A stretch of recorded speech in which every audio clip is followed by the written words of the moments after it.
मुंतखब हुकूमत ने आईनी मुद्दत पूरी कर ली है।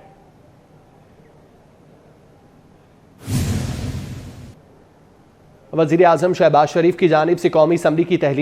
समरी पर दस्तखत करके सदर को भेजे गए थे, जिस पर अब सदर ने भी दस्तखत कर दिए हैं। असम्बली अब तहलील हो चुकी है। मुंतखब हुकूमत ने अपनी आईनी मुद्दत पूरी कर ली है। इससे पहले वज़ीर आज़म शहबाज शरीफ की जानिब से असम्बली की तहलील की समरी पर दस्तखत करके सदर को भेजे गए थे और अब सदर की जानिब से भी दस्तखत कर दिए गए हैं। सदर के पास 48 घंटे थे, अगर वो दस्तखत ना करते तो असम्बली अज खुद तहलील हो जाती, लेकिन अब सदर की जानिब से इस पर दस्तखत कर दिए गए हैं और असम्बली तहलील हो चुकी है। मुंतखब हुकूमत की जानिब से अपनी आईनी मुद्दत पूरी कर ली गई है। इससे पहले वज़ीर आज़म शहबाज शरीफ की जानिब से कौमी असम्बली की तहलील की समरी पर दस्तखत करके सदर आरिफ अलवी को भिजवाए गए थे, जिस पर अब सदर की जानिब से भी दस्तखत कर दिए गए हैं। आइन के मुताबिक असम्बली टूटने के 90 रोज़ बाद अब इंतखाबात कराना होंगे, जबकि निगरान वज़ीर आज़म के लिए वज़ीर आज़म और अपोजिशन लीडर की अहम मुलाकात होगी। शहबाज शरीफ निगरान वज़ीर आज़म की तैनाती तक वज़ारत उज़्मा पर रहेंगे।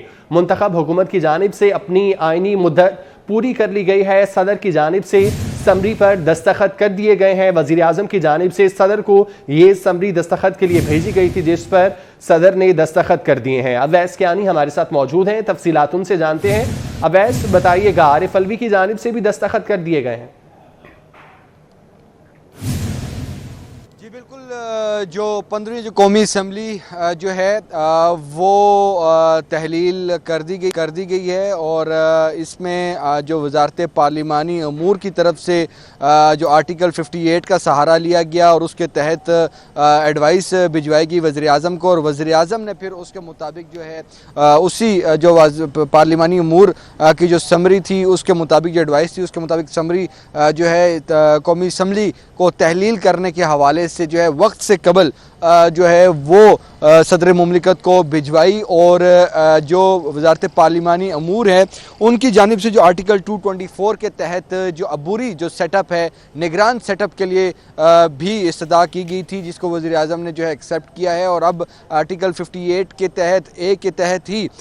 जो सदर मुमलिकत जो कि बिल्कुल तैयार बैठे हुए थे ऐवान सदर में और जिस तरह के चहमगोइयाँ थी पावर कॉरिडोर्स में कि शायद 2 दिनों तक लटकाया जाए और जो 48 घंटे का जो टाइम वक्त था उस वक्त तक शायद दस्तखत ना करें, लेकिन जैसे ही ऐवान सदर समरी पहुंची तो सदर मुमलिकत डॉक्टर आरिफ अलवी ने वहां पर ना सिर्फ दस्तखत किए बल्कि बाकायदा तौर पर जो है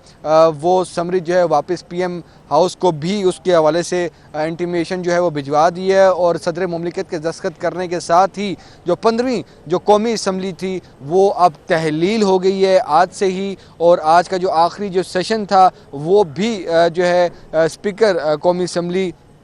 राजा परवेज़ अशरफ ने जो है वो उसको जो है वो एडजर्न किया था। और ना सिर्फ ये बल्कि अब सूरत हाल ये है कि चूँकि 60 दिनों का वक्त था जो कि कुछ दिन पहले जो असम्बली तहलील हुई है, इससे जो इलेक्शन है उसका मैक्सिमम टाइम जो है वो 90 दिनों का है, यानी कि 90 दिनों के अंदर अंदर आइन के मुताबिक जो है वो इलेक्शंस कराना जो है वो लाजमी है। और 60 और 90 दिनों की जो मामला था उसी के तनाजुर में जो है ये हुकूमत ने फ़ैसला लिया और वज़ीर आज़म शहबाज शरीफ चूँकि पहले ही ये ऐलान कर चुके थे और उनके अपने वादे के मुताबिक आज उन्होंने जो है समरी जो है असम्बली तहलील करने के हवाले से वो भिजवाई सदर मुमलिकत को और सदर मुमलिकत ने फ़ौरन जो है उस पर दस्तखत किए और आज से ही कौमी असम्बली जो है वो तहलील जो है वो तस्वुर की जाएगी।